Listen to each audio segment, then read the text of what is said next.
Places है, कई पिलग्रिमेजेस है जहाँ पर हम जाए, तीर्थ यात्राओं पर जाए, ज़्यादा से ज़्यादा तीर्थ यात्रा कर लें। लेकिन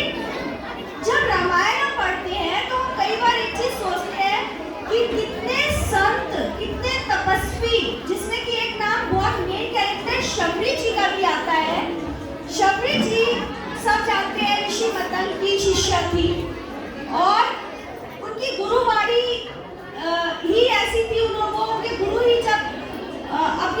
उनको जब लास्ट स्टेज पर आए तो वो शबरी जी को बोल कर गए, शबरी जी बोले कि नहीं मैं भी आपके साथ चलूंगी, तो वो बोले कि नहीं अभी तुम यहीं पर रहो, जब त्रेता युग में भगवान राम का जन्म होगा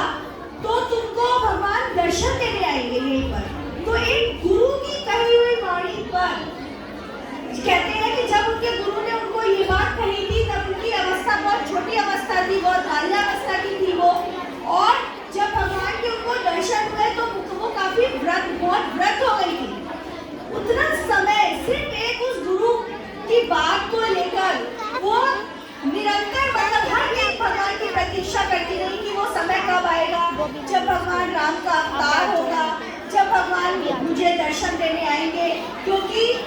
ऐसा कहते हैं कि शबरी एक बहुत छोटी जाति से बिलोंग करती थी और जो लोग उच्च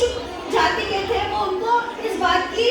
कई बार उलाहना देते थे कि मतलब क्या भगवान हमारे यहाँ नहीं आएंगे, तुम्हारे यहाँ आएंगे, हमें छोड़ के तुम्हारे आएंगे। लेकिन भगवान की एक मार्मिक प्रसंग भी है ये शबरी का कि भगवान जो भगवान का कैरेक्टर है रामायण में वो ये दिखाता है भगवान को 14 वर्ष का वनवास सिर्फ इसीलिए नहीं हुआ कि भगवान राक्षसों का नाश करे। भगवान का 14 वर्ष का वनवास का एक कारण ये भी था कि वन में भटक कर भगवान की जिन्होंने स्तुति करी, वंदना करी, इतने ऋषि मुनि और शबरी जैसे उनको अपने मन में धारण करने वाले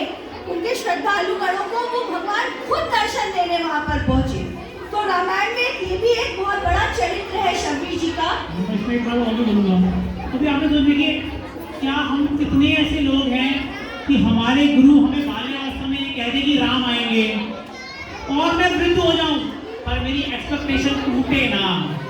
एक दिन भी ऐसा उन्हें ये नहीं कहा कि 2024 में आएंगे, 2023 में आएंगे, 10 साल बाद आएंगे, फलाने दिन आएंगे, पर्टिकुलर डे आएंगे, नहीं आएंगे।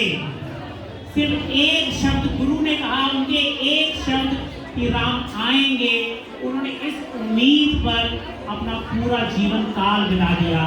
क्या आप सोच के देखिए, अपने अंदर ढाल के देखिए, क्या हम ऐसे हैं?